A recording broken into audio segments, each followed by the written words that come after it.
Alright, hello. So, this is going to be our guide for archaeology.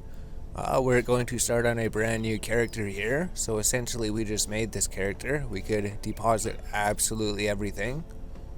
All that we needed to do is take the teleport down here. Now, we're also going to show you how to get all of your tools quickly, right? We thought about it. We thought we could go do smithing. We could go do mining. We could go do smithing. We could get a mining to level 60, but that would be 8 hours of mining. And smithing would probably be like 4 hours, 4 to 8 hours, depending how you do it. So we don't want to sit here for 16 hours. Might as well get this lodestone. Get the Taverley lodestone. And because you can talk to these guys, they'll teleport you directly to the archaeology thing. I don't think we're going to use them for this. We'll show you how to get there anyways.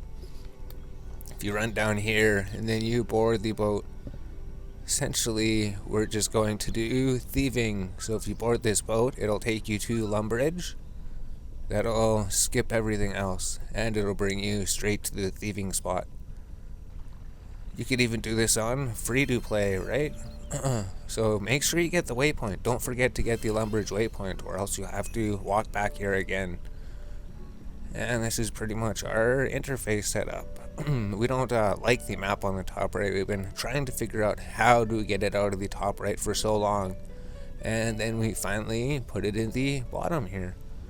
So essentially, you want to steal from vegetable stalls. They require level 2 to steal from them. So what you want to do is go here and pickpocket this man. Pickpocket him until you get to level 2 thieving. Level thieving should be level 5 up to free to play. So even if you're doing archaeology on free to play, you could probably use this method. Essentially because vegetables always sell good.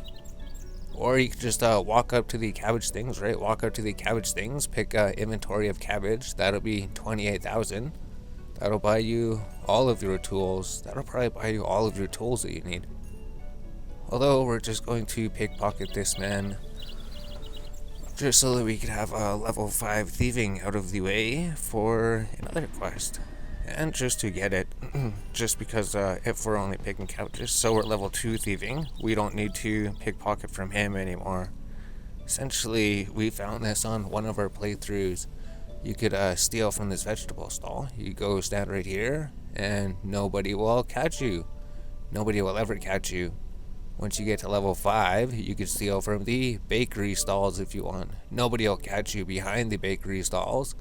It's super sick. And then the bank is literally right here, right? So now you are level 3 thieving. So I guess the introduction would be how to get to level 5 thieving or level 10 or something. We're just going to steal a full inventory here maybe. If we drop the dodgy flyer, we don't need the dodgy flyer for anything. When we last checked, cabbages were worth like 1,000. Cabbages were worth like $1,000, so it would definitely be worth to get them. And then for archaeology, that is the main thing we're going to be looking at. We're just going to drag this to the right for now, but the bronze may talk. We're just going to look at the tools for now. The bronze may talk. You pretty much get this for free when you start archaeology. They pretty much give you this one, so you don't have to make it or buy it. Iron may talk. You will have to make that or buy it. So I guess this would be for if you're an Iron Man, if you cannot trade, if you have to make your own tools, you will have to spend you will have to spend 8 hours mining and 8 hours smithing. So it'll take you 16 hours. And that's just to get to level 60. Well, I guess level 60 is pretty good. Maybe it would take 4 hours to get to level 50. 4 hours to get to level 50. Actually, here, let's withdraw all of these. Let's see how much money we made just by going by the grand exchange price. So it says you got an achievement for using the bank, so $23,000. It's absolutely amazing. If you go to the vegetable stall, we're level 4 thieving. So the vegetables would be the things to steal for money. Although, we're going to show you here, if you walk here too, walk behind this place, nobody will catch you. And then you could go between the bakery stall. You could literally stand right here. You just go vegetable stall, bakery stall, vegetable stall, bakery stall. And then it just gives you power leveling of thieving. That stupid guard can't ever catch you. That's the main thing, I think. And maybe just drop the slices of chocolate cake, maybe?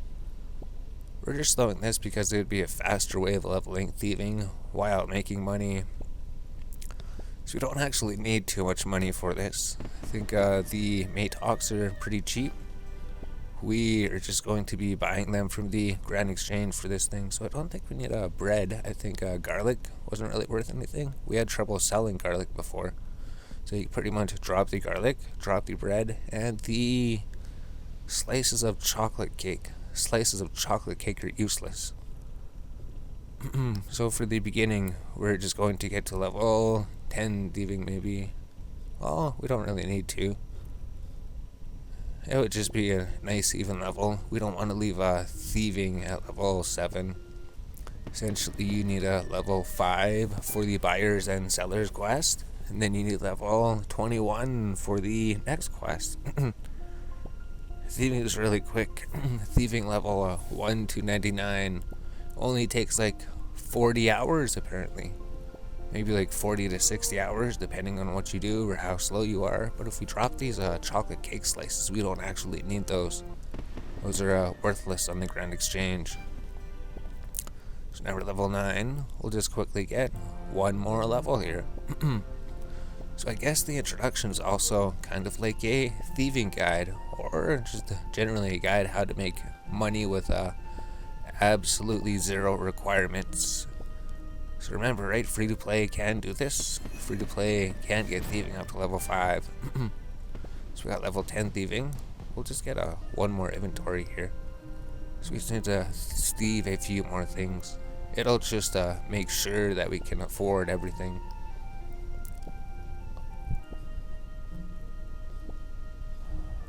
Alright, so if we go to the bank chest, we could pretty much deposit everything. So there's the level 1 to 10 thieving guide.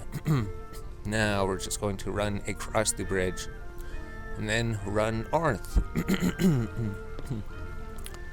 I guess we could try to explain a few things. We could try to fix the headphones. They're not staticky, hopefully. So these daily challenges. If you go to settings here, adventures, go to challenges, daily challenges. We actually found out on our last playthrough, if you save these daily challenges, the experience that you get actually will be higher. So it is worth saving these. It is worth saving these. You generally don't want to do these early. So we did them on the other character, and then we got like 15,000 mining experience. We got like 7,000 woodcutting experience maybe. Fishing, we only got like 5,000 because we're level 30 fishing. But that's definitely better than the 375 experience. And I believe prayer, we were like level 32 prayer. I think we gained like 2 prayer levels. And the combat experience gave us a pretty good thing. Although, I guess you are missing out on the treasure hunter keys. So that's something we were looking at too on our other playthrough, the treasure hunter keys. Probably something people overlook. They do give you bonus experience. So you would want to save your treasure hunter keys. Now, you have all the levels you need for buyers and sellers. That would essentially be the quest that you want to do. Now at the Grand Exchange, you would talk to the Grand Exchange. We could move the chat up here, so that's a new thing. So, say you want the basics from him about the Grand Exchange.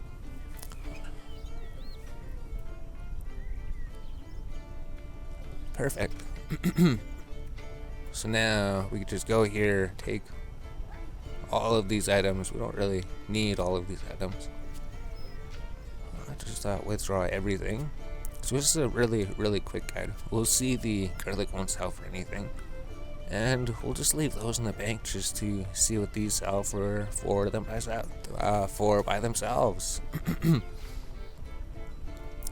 If we offer the tomatoes, maybe just throw them down here or something. Like 500, see if they instant sell.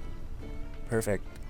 Because sometimes things will not instant sell. And then you gotta look at the prices. Just do not put a 1 or 2 GP, because there might not be any offers, and then you might actually sell it to somebody like me in that one series who was putting offers for 2 GP for the items, and I was getting a whole bunch of tomatoes actually.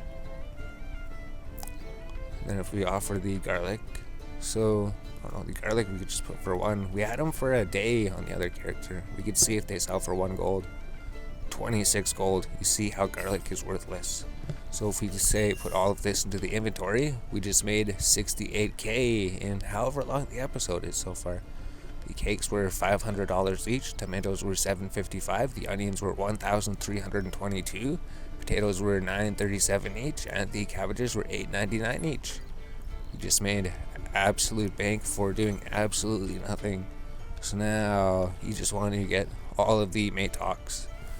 So you don't even have to smith them yourself, unless you are an Iron Man. So you could just go like 10k. We know they were cheaper than 10k. So you could buy the Iron Mate Talk.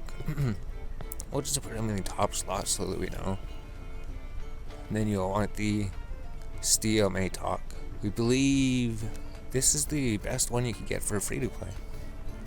So if you are free to play, if you're just getting into archaeology for up to level 20, the Steel Mate Talk would be the only things you need. Here's how much they cost. The Iron Mate Talk was only $449. The Steel Mate Talk was $1,100. So essentially you sold 2 onion, or you sold like 1 onion and you sold 1 cake. And that bought your 2 tools. So then you go here, if you are a member. So even if you're just getting into archaeology, if you have like higher skills or something, you could buy the Mithril Mate Talk. So you can put like 10k or something, it'll probably buy. We don't know why people are selling them for so cheap. The materials are so expensive. Although they have been going down because the materials, somebody said in chat that they were like 100,000 on the first day. And then when we started getting into archaeology yesterday, they were, what, like 20,000? And now they're like 15,000. Now they're 15,000 to 10,000. So they're probably just going to keep going. So do we just need the rune one, maybe? Let's just put in 25k. We know it'll be cheaper than that. We just bought these. If we go to the inventory, we still have 58k left over. So we barely even spent anything. Rune Matok was 4,300, Adamant was 3,000, Mithril was 1,000. So we only really needed 1 inventory of vegetables. Cost what? 4, 5, 6, 7, 8, 9, 10, 10,000 altogether. So you literally did just need 1 inventory of vegetables. Now you're all ready for doing this here.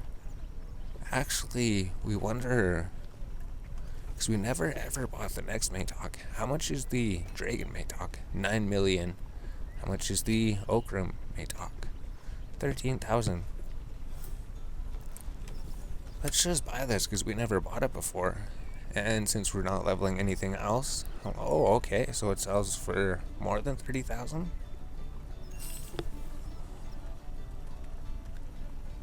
So I wonder how much that is. Because if it just takes if it just takes 2 bars to make it, costs like 12k to 18k to make it. I don't know what they would be.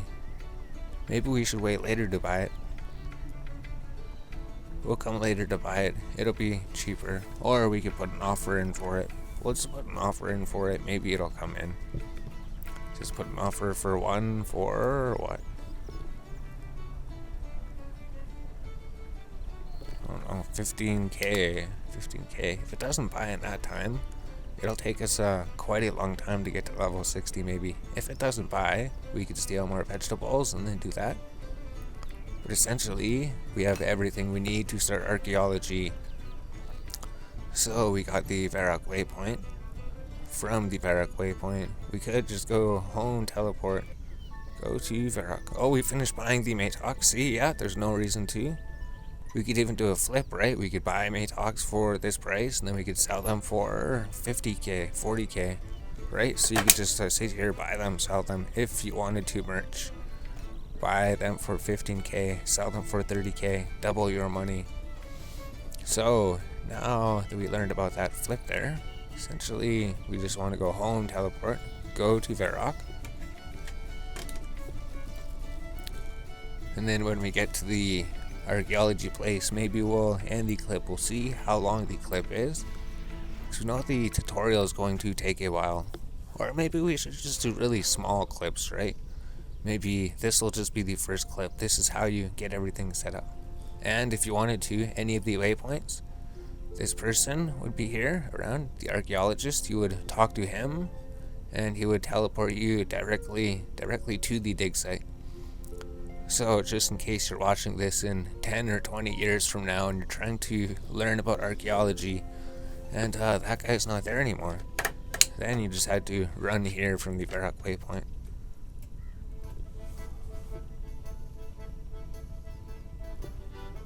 And then once we arrive here, you would go, you could just take this road, I guess.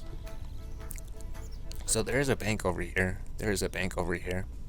And now it starts showing you where to go when you get close to the place. So we've done this on a few characters, although we've never really focused on getting the relics and unlocking everything, doing all the collections. So maybe on this playthrough we will, if we deposit everything, we don't actually need everything. So this would be Introduction to Archaeology. This would be where the training tutor are